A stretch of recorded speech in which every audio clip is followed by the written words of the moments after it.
In the dark, I play my dreams. Permaculture flows like sweet streams. I'm the daddy with the know-how seed. Green the world like it's meant to be. Permaculture, P-I-M-P, I'm the king. Wrapping love in everything. Bringing change, making it last. Join the Permaculture. Welcome to episode 292 of the Permaculture Pimpcast, where PIMP stands for Permaculture is my passion. The only Pimpcast on planet Earth where we discuss permaculture, preparedness, and practical living. How you doing, son? Pretty good, Dad. How are you? I'm doing good, my man. Wow. Yeah, I'm just trying to get used to the new song, man. It seems like we got some pretty good feedback regarding that. And yeah, I hope I hit the right mark on that song. So yeah, folks, I'm not gonna redo it. So you better like it. We got an outro song too. So something that's more in line with permaculture. This episode, as always, brought to you by Hickory Ridge Soap from TwoOldCrowsHomestead.com. Turn that simp into a pimp. Bam! Living Soil Foundation. That's the foundation we started right here to clean up Western North Carolina. Weather's kind of got us in a pickle right now, and we're not able to do a whole lot, but we're chomping at the bits right now. We're doing all the things. We're actually getting really, really close to buying. We would have preferred to do this a lot earlier, but we're getting to the point where we're going to buy all the trees, and we're still putting out the extract whenever it's not freezing. And things are moving along, folks, and I can't wait to reveal to the world exactly what we're doing. Because when we do, man, it is going to be paradigm changing. When people realize that we are able to do with biology, what the good Lord put on this planet, it's gonna be paradigm changing in these mountains and in all these other places that are absolutely polluted. Folks, I think your mind is going to be blown, and I'm really looking forward to it. So, man. If you want to donate, you can go check us out at Give Send Go. The website still isn't squared away yet. We thought we'd be there by now, but not yet. We got a few more hurdles to jump, and we're juggling so many doggone balls around here, y'all. It's crazy. Want to give a shout out to Denise at Renewed Homestead for handling the chat. Oh, the Homestead twins are in his house. Yeah, let's see who else we got here. Ladies Farm. Oh, good to see them. Hey, y'all go check them out on YouTube as well. Renewed Homestead. Now it's like I got 10 friends and they're all right here in the chat. So yeah, Ladies Farm, Homestead Twins, Campfire Chef. Oh, see, Alice Wills. Man, sorry if I'm messing some of these up, y'all. It's kind of tough to see with these glasses. But by the way, my vision is improving, and maybe I'll get to that in a minute. But I want to thank everybody coming in. Please, if you would, hit that thumbs up. Tell everybody we're live, and we're going to have a good time tonight. So, son, how's everything going on your end? Pretty good. Today, you want me to get into the farm news? Sure, jump right into it. Okay. So today planted. Oh, Dad, you're cutting out. No, I'm sorry. You kick it off this time. Oh, no, I was saying your feed cut out for a second. I don't know what was going on there. Hey, Michelle, if you would, take the hat. If you're able to hear me, take the hat off of the Wi-Fi because it may be messing with the signal up here. So we kind of blunt. We got this little, man, folks, we got so many doggone experiments going on around here. So you got Wi-Fi in your home, okay? Of course, we turn it off every single night. And when we're broadcasting like this, obviously I'm in a different area. The Wi-Fi isn't here. I don't have it hardwired. And so during the day, whenever you have to have your Wi-Fi on, Redemption Shield sells these little hats, and it's made out of this military grade material that your Wi-Fi will still work, but you don't need it blasting at full power. So when you don't need that, you can put that on there, but it could be a double-edged sword. Okay, we're all good. Thanks, honey. All right, son, as you were, go ahead and kick it off. That's probably on my end. Things were all messed up. Oh, you're good. So today I had a friend who actually made me this notebook because he knows that I carry around a notebook everywhere, but this is like walnut. It's pretty cool. I like it. But I was over there helping him plant trees, and he actually had like 36 trees that he ordered from Leg Creek Nursery over in Texas. Leg with 2 G's, Legg Creek Nursery. And I got to tell you, those are the best best bare root trees I've ever seen come in a box. They were like, if he ordered 1 to 2 foot bare root trees, they were like 3 to 4 feet tall. And you know how when you get bare root trees, the roots are like shaved back to almost nothing. These things had like full blown root system. Like they only trimmed enough to make it fit in the box. Like they weren't worried about weight, they weren't worried about packaging, Awesome. anything like that. So, and then the blueberries had full like hair root systems going on. Um, it was fantastic. So when I order fruit trees in the future, I will be getting it from Leg Creek Nursery for sure. I was completely mesmerized by how much they left on the trees when they shipped them. Well, son, So folks could also go back and watch the video that you and I did a few years back on grafting. I mean, that's honestly the least expensive way to go about it. Do it. You can even grow your own rootstock. We got trees down here where we're doing some of that. Anakovia apple, for example, is one of the ones where it grows true to seed. So you can use those. I mean, there's a number of different ways you can go about it. But yeah, bare roots. yeah. I mean, people think, I mean, son, maybe explain real quick why a lot of folks think that, wow, man, I want to go out and get this potted tree. Look how big it is. Why would you prefer a bare root?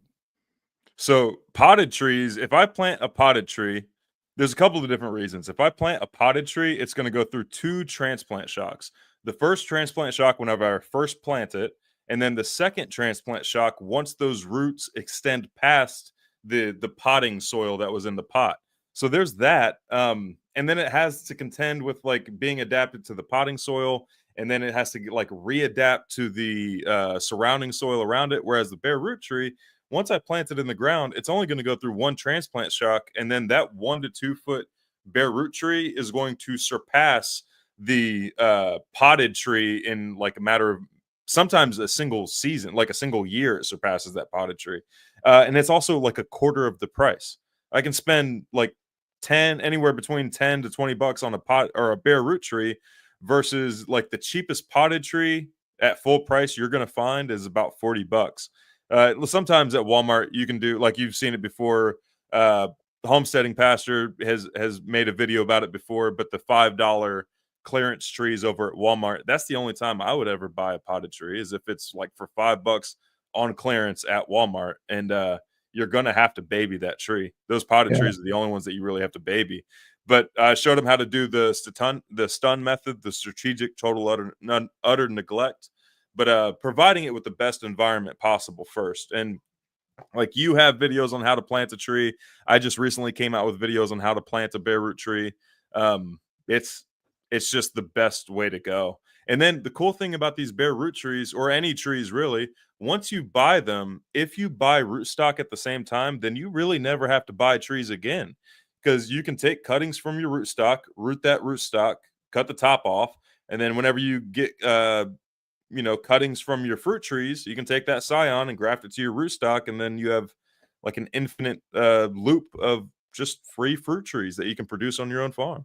And it's a good way. It's a good money maker too, man. If you're looking for something, a business you could have out of your garage, maybe you could do it for, it could be a cash business. Man, there's so many different ways. And, when you're pruning your trees out there, good night. Okay. You could take that stuff, you can compost it, or if you got some root stock, man, you could sit there and graft it right off the bat and be off and running. I mean, there's so many different ways you can go about this, folks. And look, I up until now, it would have been a good business. I mean, is it right now? I don't know, because basically and a lot of people in this podcast are going to know this. A lot of people have gone right back into the matrix, just as I've been saying for months and months. So many people have gone back into the matrix and they think, oh, good times are here again.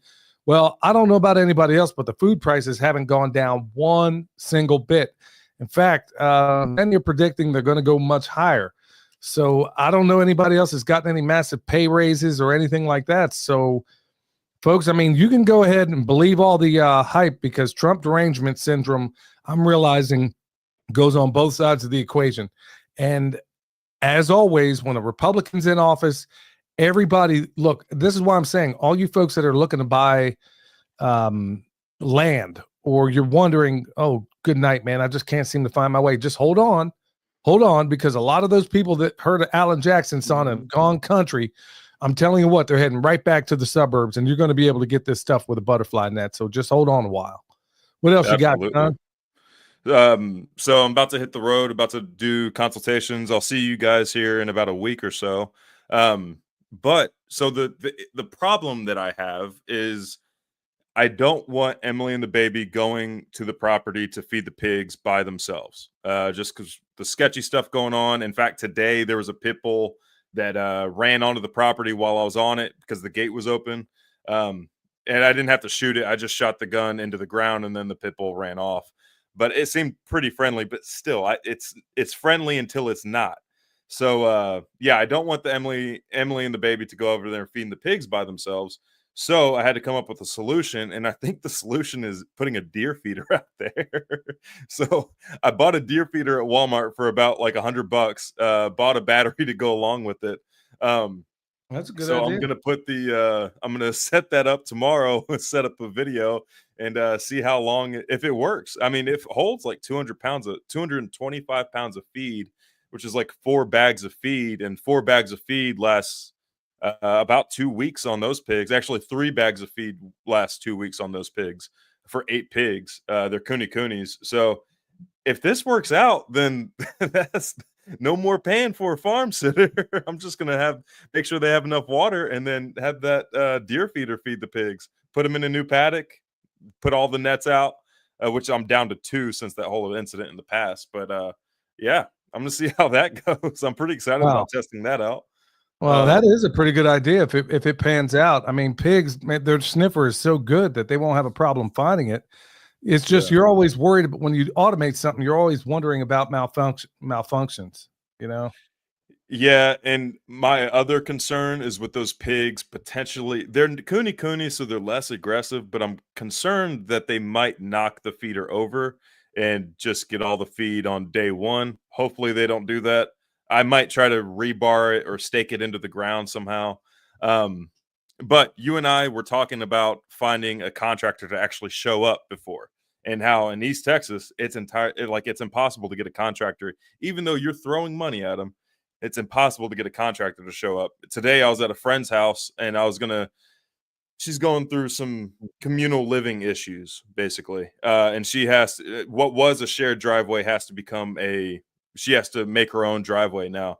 Um, Showed up there. We were waiting on this dude with the heavy equipment to show up. I waited there an hour, and the guy never even showed up. Like, by the time I was about to leave, I think she got a call saying, "Hey, I'm headed that way now." So she was like, "Hey, I know you got stuff to do. Just go ahead and go home." And I told her like, "Hey, if it turns out he doesn't get this done, let me know, and I'll come back over whenever I get back from being on the road." Um, Also, real quick, I'm about to hit the road to do consultations. If anybody has any information on trafficking that's going on in North Carolina after that event, please send me an email at thepermacultureconsultant@gmail.com. If you have any information at all. This dog keeps whining. Let me kick her out real quick. Yeah, when he gets back here, we're going to have to find out about this whole communal living issues in the mountains up here. When you talk about communal living issues up here, son, that's usually wife swapping. So, No, it ain't none of that. It's honestly the issues with this communal living is just it's just greed. That's what tore down this communal living thing, which is a common reason. Yeah. Wow. How many times do we know about that? Yeah. Greed. Okay. So it's actually almost copy and paste the situation before. It's greed and it's control, basically, is what's tearing down that community. But she's being taken care of. She was just being taken advantage of by just crappy people. So there's that. The last thing I had for farm news, I guess that was actually it. Oh, the flooding in Kentucky. I don't know if anybody has any information about the recent flooding. But if you know that there's people in need, let me know. Send me an email at thepermacultureconsultant@gmail.com. Me and my buddy are going to be starting a disaster relief organization. One thing that we kept saying while we're in North Carolina on my first trip out there was, man, why don't we just start our own organization? Not saying anything bad about any of the other organization. It's just there's there's a benefit in having a 2-person team that can react quickly without the governing body of any other organization. And we kind of fulfilled that role while out there in North Carolina. So, yeah, if you know anybody in need in Kentucky, shoot me an email at thepermacultureconsultant@gmail.com. There's going to be more information about that in the future. We just got to figure out how to make it legal. Yeah, I'll swing around to that Kentucky thing here in a minute. And I hope all of our friends out there, man, we know people there. I need to reach out to them. The fact of it is, honestly, folks, I've been sequestered as much as possible away from the mainstream news. And maybe I'll come to that in a minute. I wouldn't even know about the whole Kentucky thing if it hadn't been for your mom. And I've just had to acquiesce, y'all. I mean, I'm having something of an existential crisis about a couple of things, and maybe I'll get into that a little bit. So as far as on this end, had an Army buddy die suddenly. And now I can't say why or how in this platform, but I think some of you can read between the lines. And yeah, died suddenly. I served with him at Fort Bragg, and we were paratroopers, got pictures of me with him when we were buck privates. I mean, in airborne school, walking to we hit the drop zone, and I remember walking to a place. Somebody snapped a picture of us. I can't remember who, but anyway, he's no longer with us and had 2 kids, and he was a Division I track coach. So anyway, he's passed on. So if you could, please offer some prayers to his family. And once again, another one of those cases where it died suddenly. And like I said, I'll leave it to everybody out there to kind of read between the lines. I know you can't say the name, but was it any of the ones I knew? You met him before, Chumley. Oh, okay. Chumley. Yeah, you met him before. You were little then, but yeah. Anyway, he's passed on, and there's a whole lot of other folks just like him, folks. And honestly, this is part of the reason why I'm having this, I'll call it an existential crisis regarding this and the work I'm doing right now. I'm asking myself, why am I doing it? I kind of touched on it a little bit in the last podcast, thinking, man, I'm as much an activist as I've always been. I mean, my whole life, your whole life, son, you've never known me as never being an activist. I mean, I've always tried to stand I remember. Yeah, I remember being on your shoulders in parades and stuff. Yeah. Yeah. Yeah. I mean, not some lunatic leftist activist or anything of that sort. I'm a dyed-in-the-wool, liberty-minded permaculture pimp daddy, y'all. So I'm not left or right. And, when I call it like it is, there's going to be always that part of the equation, some side of the equation that find themselves in that false left-right paradigm that automatically assume certain things about me. But honestly, I'm just having this existential crisis. Like, man, maybe I should go back on my tools and just kind of give all this up, man, because it doesn't seem like anybody's paying attention. I mean, everybody's honestly gone back into the matrix. Not everybody. I mean, obviously not the people hearing this, but I'm preaching to the choir here. I mean, you guys don't need to hear anything from me. And honestly, even the people I know, when we know there are antidotes out there. And by the way, y'all, this Wednesday, I'm going to be talking to Dr. Brian Artis, and you can believe that ain't going to be on YouTube. I'm going to have to do that one on Rumble.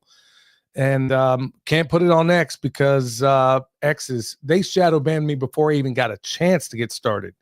And then the other things where we got Facebook basically dropped us off. I got to jump through all kinds of hoops to put on anything on Facebook or Instagram, and got 2 warnings from TikTok.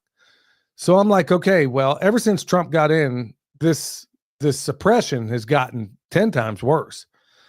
For anybody that's critical, and folks, anybody that's watched any of things we've done, I mean, if you think I'm critical on Trump, well, how much worse was I on Biden? And I'm asking myself, why am I even doing this? Sometimes I really have that question. And honestly, going back to Chumley and a lot of other people like him, where got another Army buddy, 2 of them actually, was talking to these guys about what happened, and both of their wives got the treatment. I'll call it that. And both of them, to a person, are, well, one for sure is definitely not herself anymore. And to hear my friend talk about it, my Army buddy, it's like her thinking, she's not the same mentally or physically. And it doesn't take a good idea, at least to his credit. I mean, he's realizing where it's coming from. And then I'm telling him, hey, there are people out there that know how to mitigate this. There are products out there like, we sell it right here. We don't sell it, but we're affiliates. I finally linked up. I mean, all the times I've talked about Cardio Miracle, it never even occurred to me to have them as an affiliate, which I don't know why, because I use this stuff every single day. Even I didn't get it, but I use it every single day. Well, And I you know will why. feel a difference. I know why you didn't want to do the affiliate thing at first. It's because you wanted people Yeah, to actually take it and to believe you when it said it worked. Because if you're making right. money from it, there's always that, like, the little person in the back of your brain, like, oh, he doesn't actually use this stuff. He's just trying to make money. That's why you didn't take an affiliate from him, because you wanted No, people to actually get better. that's why I didn't take anything, from Dr. Will. I mean, I can make thousands and thousands if I took a lot of these affiliate deals, and I don't. I don't, because I'm like, man, you're exactly right, son. I'm like, man, if I endorse this and people think for a minute, I would rather people just take the product and me not get any monetary benefit. And then finally, I'm like, well, you know what, man? I'm not lying to anybody, man. Everything I talk about on this show, I actually use, and there's a bunch more that I use. And, from a medical nature, it does. I was like, I told Dr. Will and Pat Militich, I was like, no, man, let's not even include me in, let's not include me in any monetary benefits, because I really want people to take this stuff because I feel the difference. And I thought it would be a higher encouragement. But anyway, I'm telling him about Cardio Miracle and some of the other things. And he's like, well, send me a link. And I'm like, dude, okay. First of all, if you just told me if I just told, what I can't get my head around is if my wife was in a bad way and I had a friend telling me, hey, man, there are some really awesome things out there that could lessen, maybe even eliminate or even chelate this junk out of you, I would be paying attention. And it was like the dismissive nature of it was like, dude, okay, I'll text it to you, but I will bet $1 to donuts that he did absolutely nothing with it. And I'm like, dude, I research this sort of thing day and night. I mean, I'm listening and I'm having people on the podcast that know all about these things. So I'm trying to evangelize this stuff to people that I know and love. And it's like it's like their brains are just incapable of, even when this thing went down, I was warning him from the very beginning saying, look, dude, are you sure you want to do this?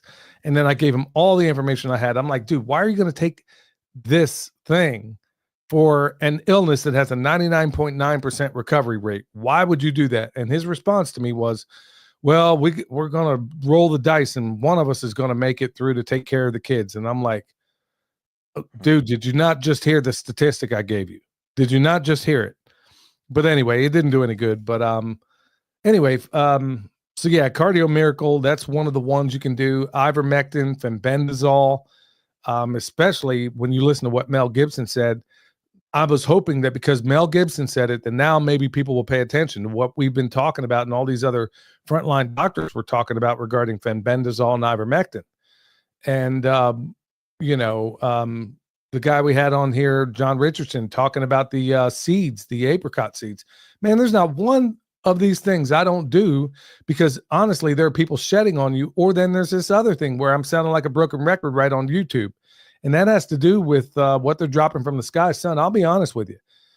This is where I'm talking about this existential crisis more than anything. And folks, I'm going to ask y'all to do something tonight. I'm going to ask you to do something for yourselves and for me and for us all collectively. And it's not as if I don't do it myself, but every time I talk about what they're dropping from the skies, these chemtrails, naturally, what's the first thing that you think? Son, let me ask you, what do you think is the number one response people who respond to those videos, or email me, what do you think they say? Oh, that's a conspiracy theory. No, what can we do about it? that's it right there. What can you do about it? And I'm like, well, how do I streamline this? How do I stream like this? Because I'm a full-time farmer. Folks, I work harder now than I ever have in my life because honestly, I feel it. Even though I'm having this existential crisis, I still feel it my duty. My name is William, okay? That means Wilhelm. That means Wilhelmet. That means protector. And honestly, I don't know how to undo this part of me where I feel like, okay, if I know what this truth is, or if I know something that's going on, I feel like I need to protect the people around me. And son, I've always trained you from when you were little. That's what your name means. That's what you live up to.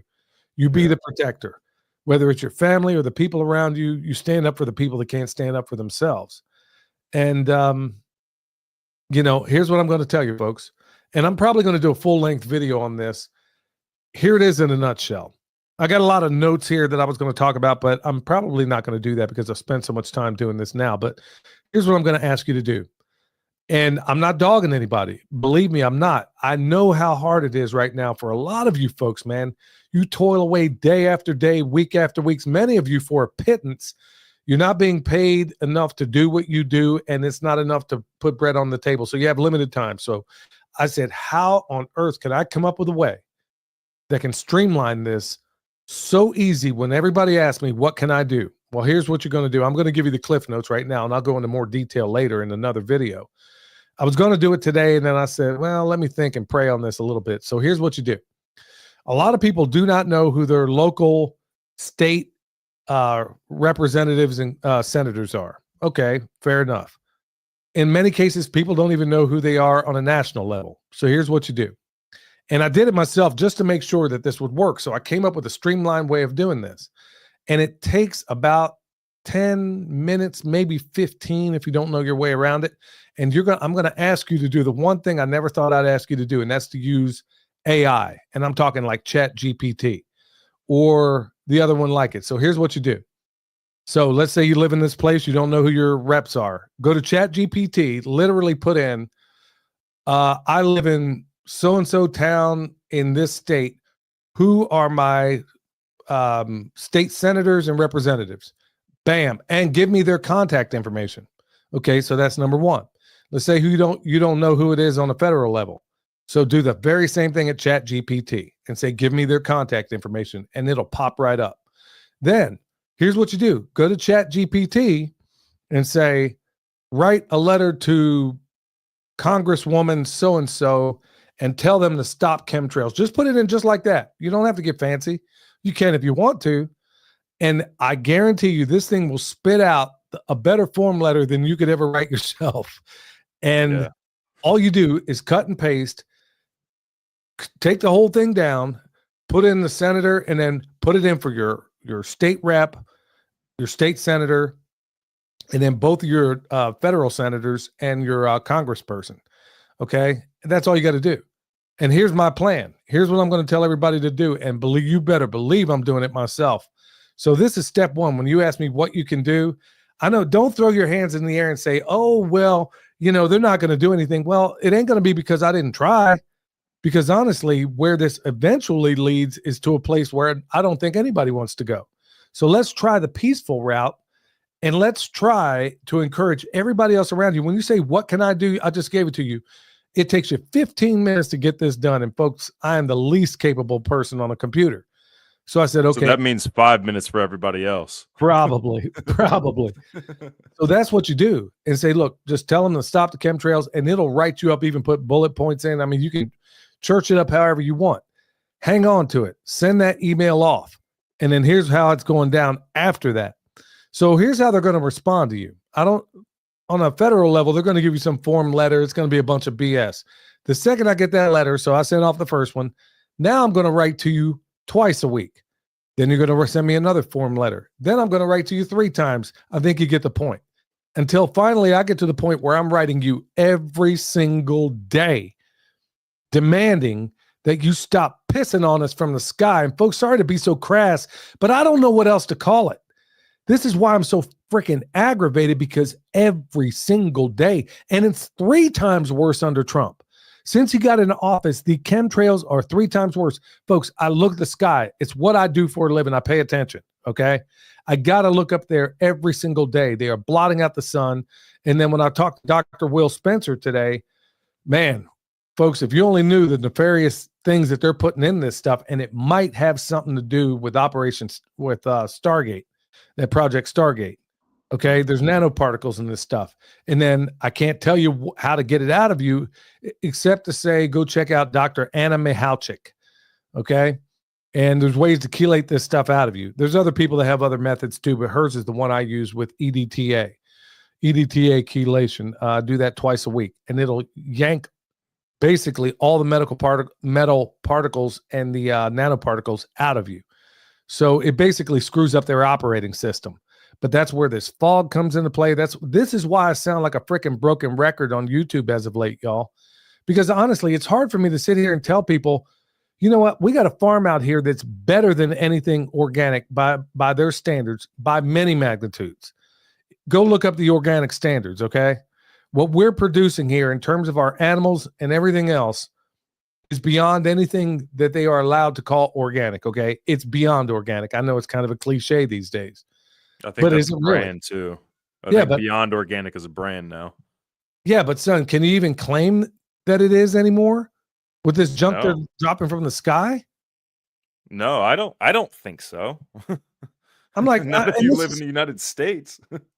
yeah, I mean, yes, Cookie Wilcox is saying fix the world Morocco. Yeah, I've reached out to those folks. They won't contact me back. I have reached out to Hope and Tavon, I think are their names. Yeah, I've reached out to these people. I got another thing actually that's in the works that probably dwarfs what they have going. So I'm working with some other folks.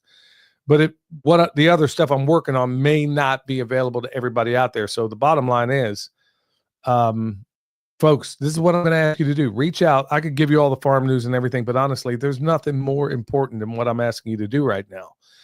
Because, you know, what's all this make America healthy again stuff? What does all that mean? If you're sitting here dropping this garbage, you're crapping on us from the sky. And it's worse now than it has ever been.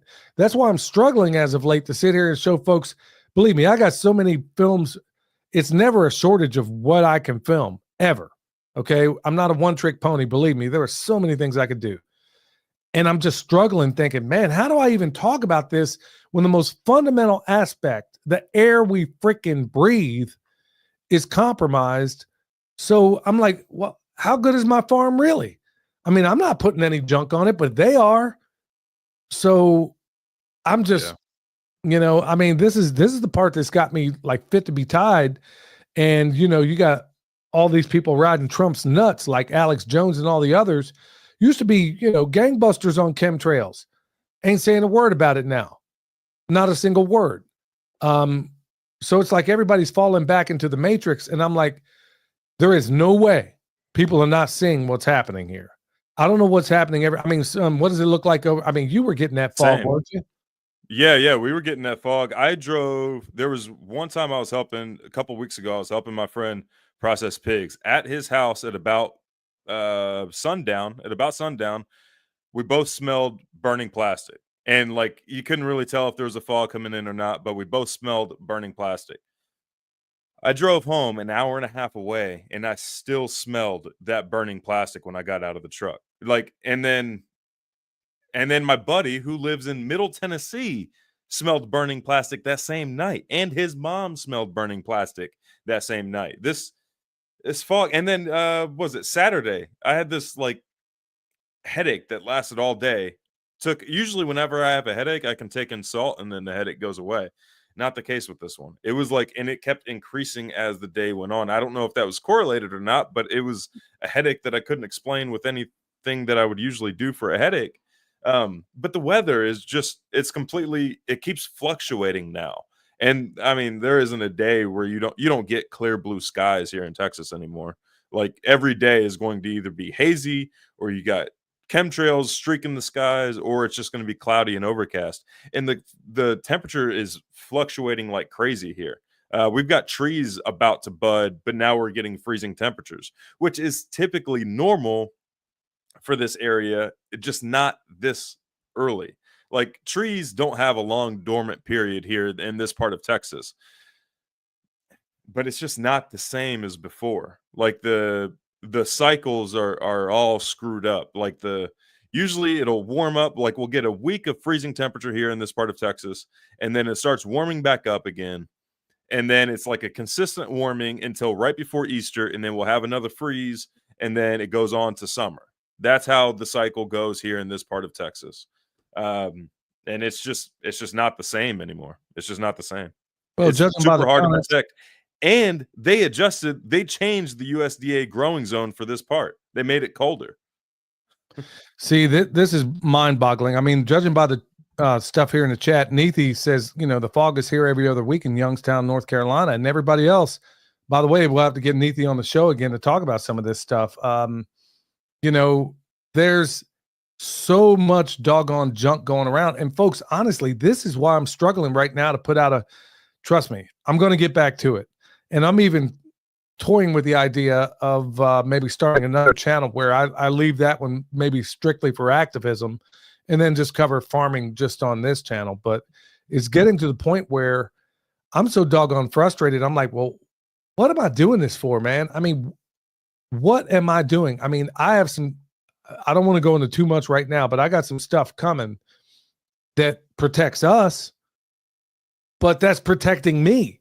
I mean, I'm trying to protect this whole freaking region.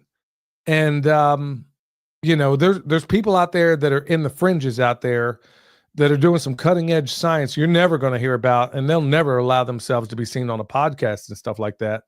Yeah, but that's got me protected. But I'm thinking, what about everybody else? I got the means to protect my farm from this stuff through some technology that isn't necessarily available to everybody, but I shouldn't even have to do this. I shouldn't even have to. I mean, you're talking about make America healthy again. Well, here is the most fundamental aspect of making us, folks. One of the ways I woke up was right after that BS they call 9/11, which, by the way, was done by our own government. Okay, might have been some others involved too, but I know we were definitely in on it. If you believe that official story, I don't know what to tell you because it is a manufactured lie. Anyway, remember not long after it, I was one of the ones believing this BS from the beginning.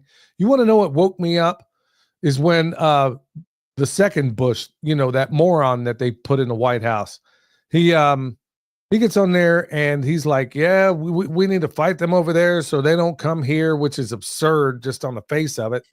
And then opens up. I'm like, okay, if we're in a war on terror, then the most fundamental aspect of keeping us safe is our borders.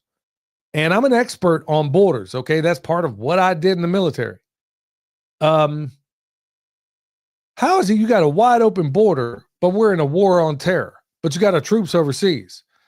So I was already awake to a lot of things by then, but that was when I woke up to everything being a manufactured lie. And this is the same exact thing.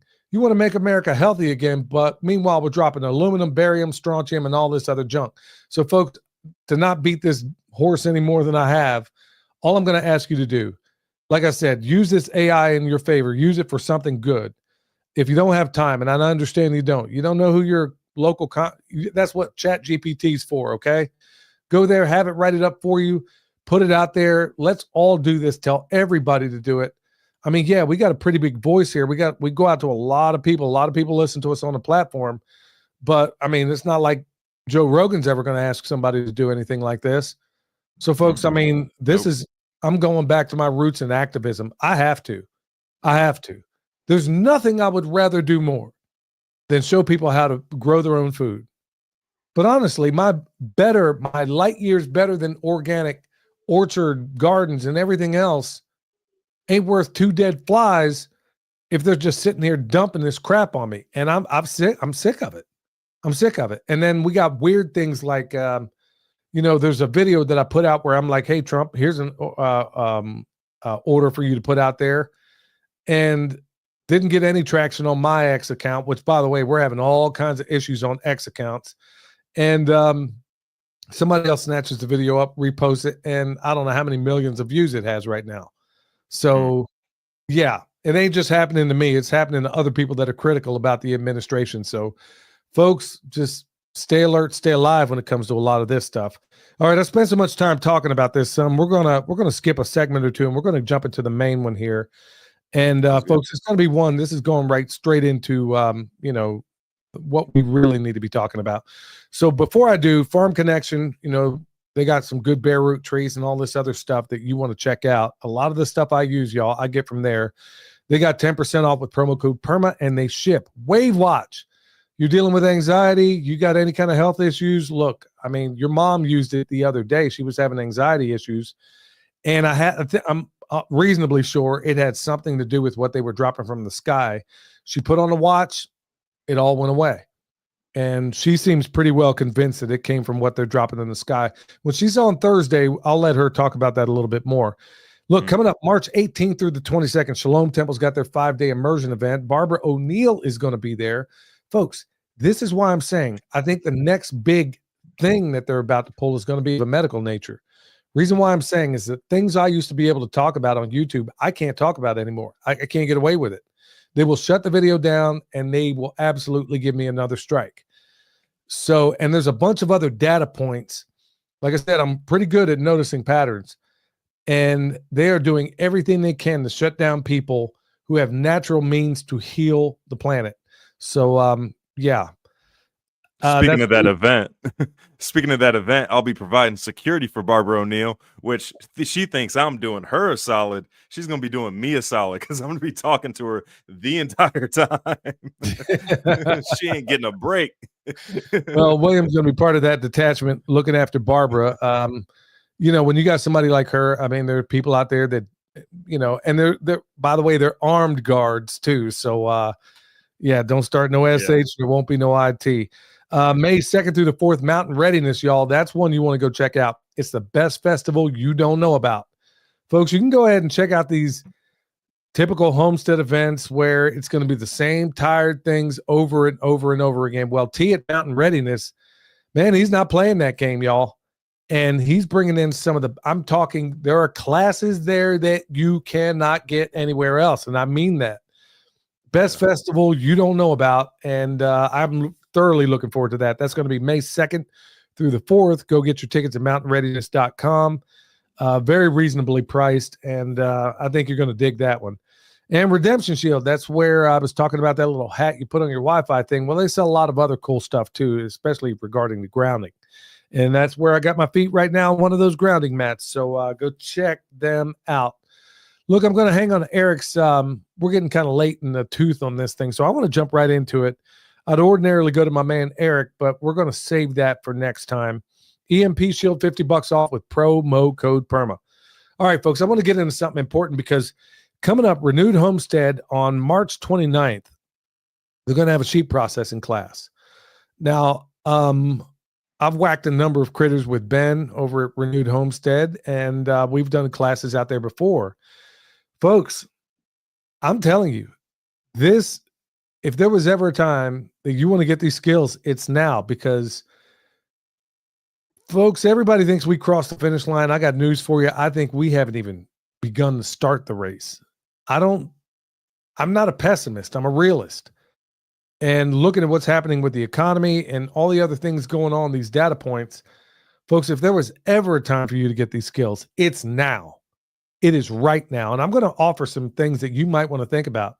So we're going to put that, Denise, if you can maybe put that up on the screen. Okay, here we go. Oh, if I can find, oh yeah, chat's moving kind of quick. Okay. So the sheep butchery class you're going to want to go to, for the ones that are listening in audio format, of course, it's going to be in the show notes, but it's www.renewedhomestead.com/events okay, look, just there's a lot there. Yeah. So yeah, if you go to renewedhomestead.com, I'm sure you're going to find it. Okay. So yeah, I don't know if I'd do it any justice trying to, you know, put all that up here right now. But anyway, folks, here's what's going down. Look, first of all, as far as a butchery class, this is about as reasonably priced as it's ever going to get. And as I understand it, you're going to walk away with some meat. And look, if you pay for a butchery class and you spend, now I want to be very careful about how I say this, because I've been very, very, very critical, and William knows this. I've been very critical about a lot of other people out there teaching these butchery classes. And son, you want to go into the reasons why?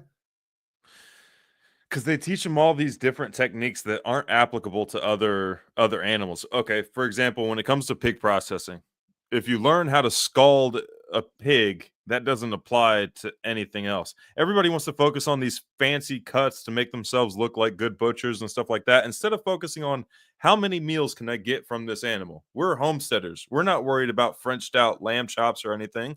We want as many meals as possible from this animal that we've raised most of the time since birth. But yeah, we've taken care of this animal. We want as much out of this animal as freaking possible. Well, I couldn't have said it better myself. Yeah. And then plus when you learn how, let me just tell you this much, folks. If you raise that animal up and you drop him off, especially a sheep, pig, anything like that, you drop them off, they smell the death miles away. And a lot of the people that work at these processing houses, especially the ones that dispatch animals, when you do that all day, every day, a couple of them are demented. I mean this. I mean, yeah. Yeah. You start losing some screws when you kill animals every single day of the year, y'all. Metaphysically, I think that's not good for you. Marjorie Wildcraft has talked about that a great deal, and I agree with her. She's absolutely right. And plus, I've witnessed it firsthand, having been in the butcher's trade. Folks, I'm telling you, you do this every single day. They're demented. So what I'm getting at here is when you drop your animal off, you probably have an emotional attachment, at least to some extent. I mean, especially if you saw this animal raised up or you spent any time at all with it. Well, from miles away, they smell death. Now, you may not be in the position of where you can process cows and stuff, but anything from a pig on down to a sheep or whatever, you could easily do this at home. Easily. And then better still, like some of my students in the past, man, once you learn how to do this, you can start doing your own classes. Shelly and Jason over at Kentucky Sustainable Living, they're teaching their own animal processing classes now. And doing a bang up job on it, man. I even posted, I was so proud of Shelly. She did one of her own. And Shelly's over here showing these big old burly dudes how to break down a doggone pig. And folks, I mean, it is fantastic. So when you sit here and you learn these skills, that's one cool thing is that when I teach a class, number one, you're going to walk out of there knowing you're going to feel like you can go after Moby Dick in a rowboat and take the tartar sauce with you. That's exactly what you should do. Here's what you ain't going to learn. You ain't going to be learning no Nouveau Almondine thin crust bottled water deep fried city food. Like William said, yeah, I can do all those things. In fact, I got the videos to prove it. I'll show you how to French out of this and the that and the that and the this. But in a butchery class like this, you need to first of all, understand the why. Why am I doing it on my own farm? Number one, there should be nothing going to waste. Absolutely nothing. Whether you turn the bones into bone sauce or whether you take the skin and you compost it or whether you turn it into a hide. Ben and I did a class where we learned how to tan hides and all. Okay, well, there's enough brain in every animal to tan that hide, okay? So you can got that option. Or if you don't want to fool around with it and go in your compost pile, you could, take the fur off the end of it, put it in a freeze dryer, make dog treats out of it. That's part of what we used to do in the butcher shop, okay? So there's so many different ways you can go about this, but you'll never get that option when you drop it off. Plus, what they're charging for processing these days, son, I taught a guy, he was one of my students. You could have knocked me over with a feather when he told me he was paying $1,000 per pig to drop them off. Yes, $1,000 per pig. That means you raised that animal and you didn't make any money on this. You've been just as good, especially if you drop them off. First of all, there's no telling whether or not you got back your own animal. And then 9 times out of 10, depending on the vatos working up in that place, you may not get back all of your animal. So, and you're not going to have a say on how you break this animal down or how it's done. They got their cut sheets.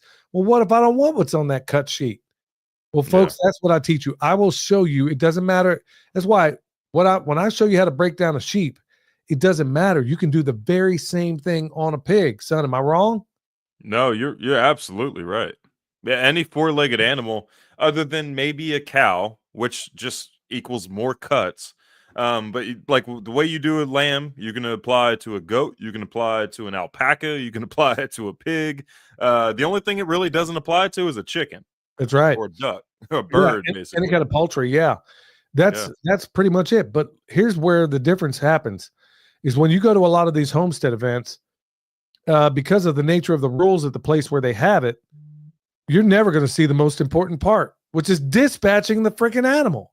You Yeah. got to know how. Last time we did it at Ben and Denise's, I showed you how to do it 2 ways. We did it with a weapon, with a 22, and then I also did it where I basically did it halal style with a knife. Cover the animal's eyes, and then basically got in there, bled him out right there on the spot. Okay, it's going to get a little bit messy, but hey, first of all, dispatching the animal. Then you're going to learn how to properly gut and skin those animals. And here's the most important part. You can go to one of these festivals and you're going to watch some old boy or girl do it, but you're not going to put your hands on it. That's totally different at something like this, folks. I will put you in a very uncomfortable place for your own good. Okay.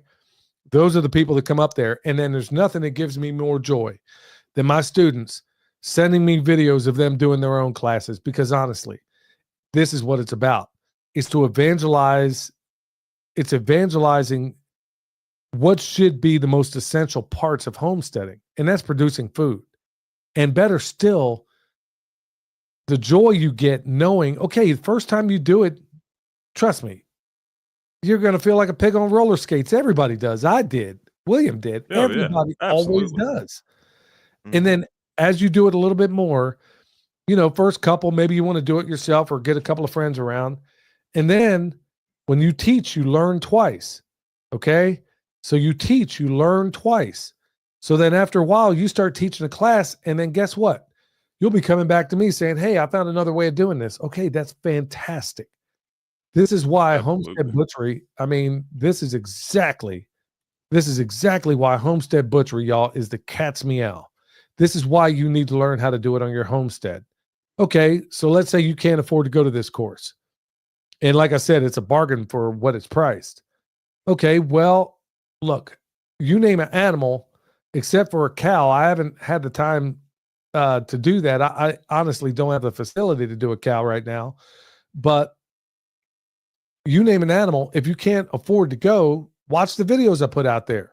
Okay. Of course, I'm sure YouTube, you're going to have to look for them, but I'm sure YouTube is suppressing a lot of this stuff right now, because the Hey, last thing so they want you to know when is how to do this. when you were out of town and we had that sick lamb and I had to process that lamb, all I did was follow a YouTube video. I panicked for a second, but then I followed a YouTube video, shot the lamb, got that squared away, brought it over, and then I just followed along with the YouTube video, which hindsight, there were a few things I could have done to make it easier, obviously, like put it in the freezer, let it stiffen up a little bit, and then process it, because it was summer in Texas, so everything was like jelly and it was kind of hard to cut, but got through it.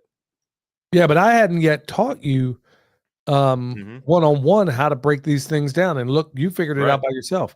So worst case scenario, folks, it is not that difficult. It's going to seem that way at first, but honestly, the whole digestive system and all that stuff you're going to take out of there is the same exact way in the chicken. It's just a little bit different. It's just a little bit different, but don't worry. By the time you walk away from there, you're going to know exactly what you're doing. And partially, folks, this is part of what I wanted to talk about, is that now that we have Trump in office, and, this is the best time to get yourself squared away on a lot of these things, because honestly, if anybody's foolishly thinking, and I'm saying foolishly, if you're foolishly thinking we crossed the finish line, well, I say you're being a little bit naive, a lot naive, because honestly, have the chemtrails stopped? Nope. Yeah. And at the end of the day, I would rather eat the meat that I'm producing on this homestead any day of the week than anything I can get out of a store, because I know how it was raised. Just like Denise says right there in the chat. Essentially, you know how it was raised. You know how it was dispatched. And 9 times out of 10, when you do this, the rest of them couldn't care less. Don't worry. I'll show you everything you need to know. Ben will be out there. He knows his way around this stuff as well. So we'll be working as a tag team on training you guys. So, folks, go get these resources. You need them. And this is probably going to be the last butchery class I'm going to do for this whole year. Usually I team up with Jason at Sow the Land, and we do a couple of pig processing courses at the end of every year. But I don't know if I'm going to do that anymore. But yeah, Renewed Homestead is just down the road from us, and they're friends. So I'm just gonna. This is probably going to be the last course I do this year. we got so many doggone irons in the fire. I just can't. I don't have the bandwidth to do more than this right now. So, if you want to go out there and get trained, go to renewedhomestead.com, and you're going to be glad you did. And if So, nothing else, like one of the benefits of processing your own animals or just raising your animals up and then processing them is I don't know if anybody's bought meat from the grocery store lately, like particularly beef, but every single bit of it is completely waterlogged. Like yes, none of it has been aged at all. It's all like bright pink. Like I have I have meat sitting in the freezer in the fridge right now trying to dry out just so I can cook it without it being like the texture is off, everything it's just horrible meat now. Anything you buy at the store is just crap and more expensive. yeah. I mean, it's the bottom line is, I mean, typically in an old look, there was a time in America where there was a butcher shop on every corner in every neighborhood. They had a butcher shop. Those don't exist anymore, folks. You got to be your own butcher shop. They don't age this meat anymore. I mean, at the minimum, they're supposed to go about 14 days. I mean, when I do mine, I like to let it go at a minimum of 21 days. And depending on the cuts, I mean, we can go as long as 40. So, I mean, boy, you can really, really bring out some flavor in a steak, let me tell you. But like William said, even if you have to buy some store-bought meat, and let's say it's beef, like I said, try this little experiment. It's a butcher's experiment. Try this. Let's say you buy a 6-pack. Let's say you go to your local Piggly Wiggly, and you go to your Piggly Wiggly. Let's say you get a pack of steaks, if you can even afford them these days. Okay, they're going to be bright red, and that ain't the way it's supposed to look. Honestly, to a high-end butcher shop, the meat should feel tacky. It's called a pellicule, but it should not be wet. So all you do, put it on a wire rack, set it in your fridge for several days. Okay, let's say there's a 4-pack of steaks. Try this experiment. Eat 2 of them right off, and then leave the other 2 in there for about 3 or 4 days. They're going to turn a little bit brown. The enzymes are going to be breaking it down a little bit, and the meat's going to turn a little bit brown. It's going to draw that moisture out of there. Now cook those other 2 steaks 3 or 4 days later, and tell me if there is not a massive difference in the flavor. And that's just by aging it in your fridge. And you also want to make sure you got baking soda in there. Otherwise, it's going to take on the flavors of other things that are in your fridge. So you want to make sure you got some fresh baking soda. If you got something that's been in there a while, you want to exchange that stuff every once in a while. But if you got baking soda in there, make sure you have the baking soda in there probably a week before you put the steaks in there, and then put your steaks in there. That way your steaks won't taste like pineapples or whatever else you may have in that fridge. Someone asked, I think it was Grandma. Oh, let's see here. Yeah, do you have to bring your own knives? No, you don't have to bring your own knives. I will bring everything. Got a whole gang of knives. They're all sharpened up. All you need to bring is yourself. And I'm not sure if lunch is provided or you need to bring your own. Usually Denise is cooking something. I'm not sure. You'll have to go to the website and check that part out. But and like Denise wrote in here, Ben is taking the butchery lessons that he learned from me and butchered deer and bear with his same skills. Exactly. So they work no matter the animal. Deer, bear. I mean, Ben's out here. I mean, he's wiping out entire ecosystems now. So okay, maybe I shouldn't quite put it that way. But anyway, he's off and running, and I mean, boy, they got like some of these old boys in these mountains, boy, they're eating canned bear, and they swear. I mean, they love it. Yeah, I hear it. Been a few years. Elemental Oh, sorry. No, go ahead, son. Elemental MJ had a comment that I wanted to read out. It says, I started raising meat birds and need to process my first ones very soon. I'm excited but nervous. Don't like killing, but want the knowledge and experience. That's a good thing you're starting off with rabbits because they're about the easiest animals you can kill. You can accidentally kill a rabbit. No, rabbits. Meat rabbits. Yep. Yeah, he's starting off with meat rabbits, and I think that's an awesome start. It's a very easy animal to process. The skin comes off like a sock. The organs just, slide right out. But killing a rabbit, I guess the first time I ever saw it done was Jeff Lawton when he was like slitting throats. You don't have to do that. The first thing, because he's following halal, he's Muslim. What you can do is like just hold it up, take a little metal pipe, and then just thunk it in the back of the head. Don't hold back. Make sure it's a solid hit, and then it's immediately dead. There doesn't have to be like a long suffering process. And then after it's dead, immediately just slice the throat. It's not under any pain. It has no idea anything even happened. All it knows is that you were holding it, and now it knows nothing. It's just dead. So rabbits are a good one to start off with. They're easy. You can accidentally kill rabbits, and they almost die for no reason sometimes. So rabbits are a good start. Yeah, that's a really good gateway drug into butchery. Rabbits, chickens, honestly. Chickens are usually a pretty good start, but rabbits aren't bad either. I mean, I usually, I honestly, I'd punch them. I'm serious. I mean, I know that sounds awful. In the back of the head. Yeah, I mean, I'd punch them in the back of the head, and sometimes I'll make the squeal.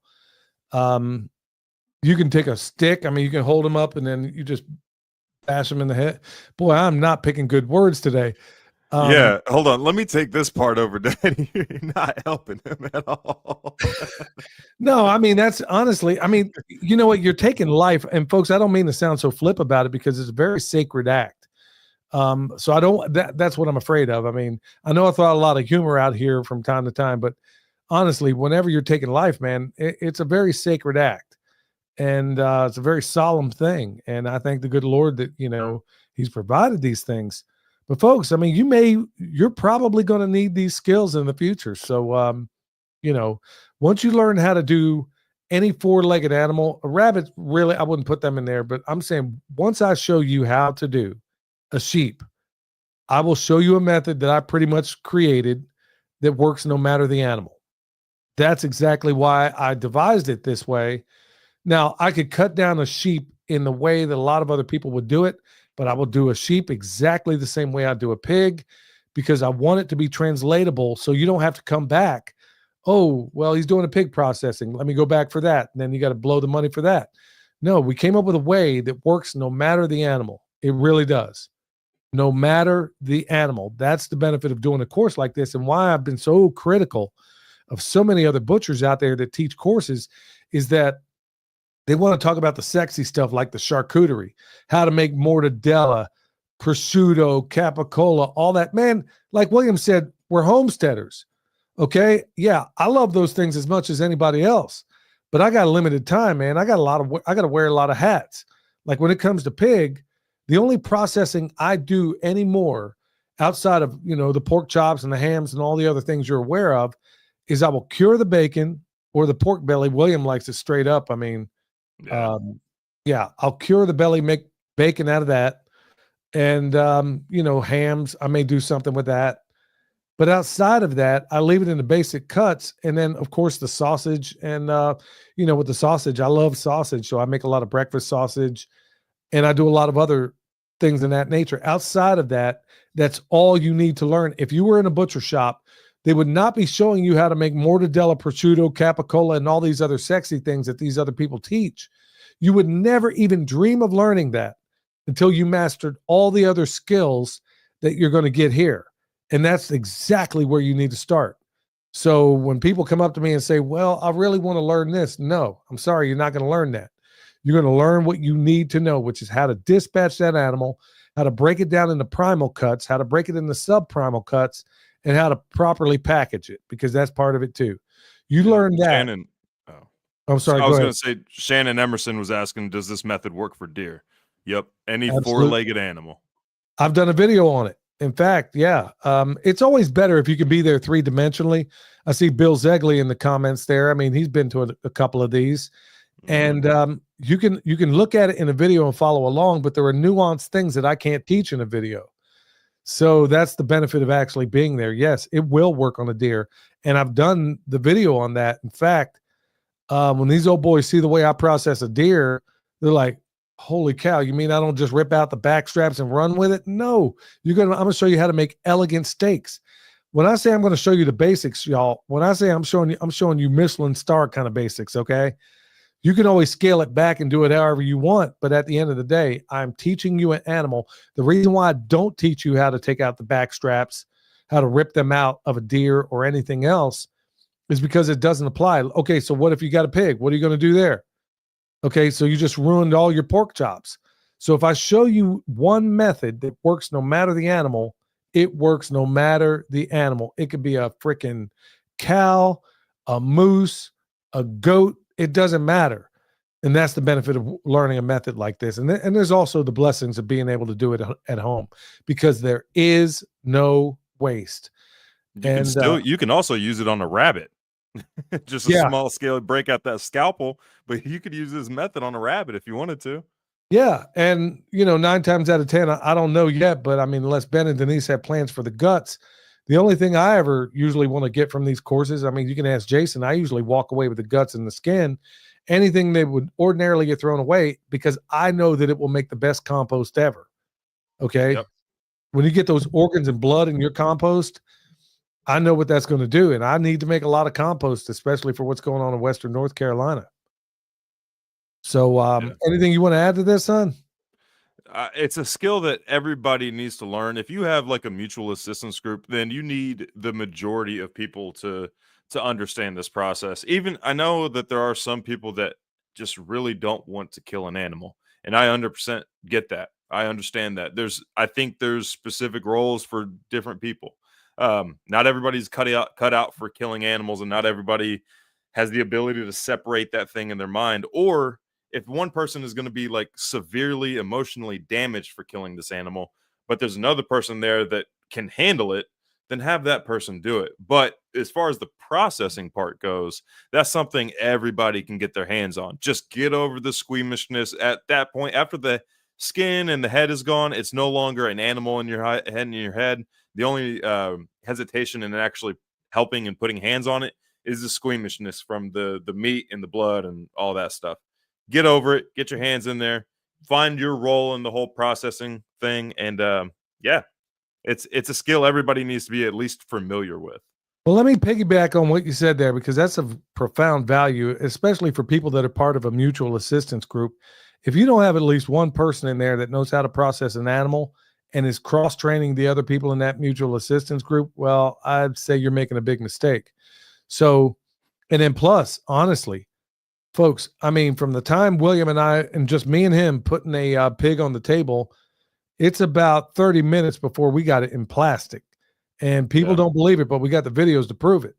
I mean, so just two of us working together. So how quickly do you think you could process a whole?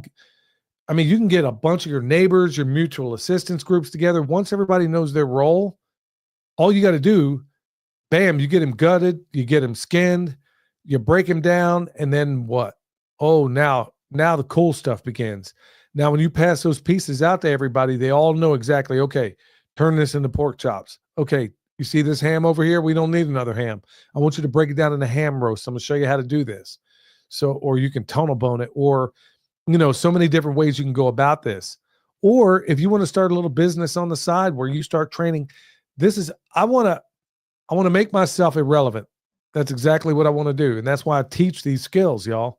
That's why Ben and Denise teach these skills. That's why we're all in this teaching these skills, to make ourselves irrelevant, to where you can't offer a processing class where people are like, oh, okay, well, I know how to do that. Well, 100 years ago, everybody knew how to do this for the most part. So that's exactly what we need to get back to. And plus, not only are you going to save a lot of money, your animals, they don't even know it's coming, which means it's going to be better meat. Nobody stole your meat, which is exactly what happens. Because honestly, when you're processing the kind of sheep we're going to be processing, these hair sheep, you can't even buy those in the store.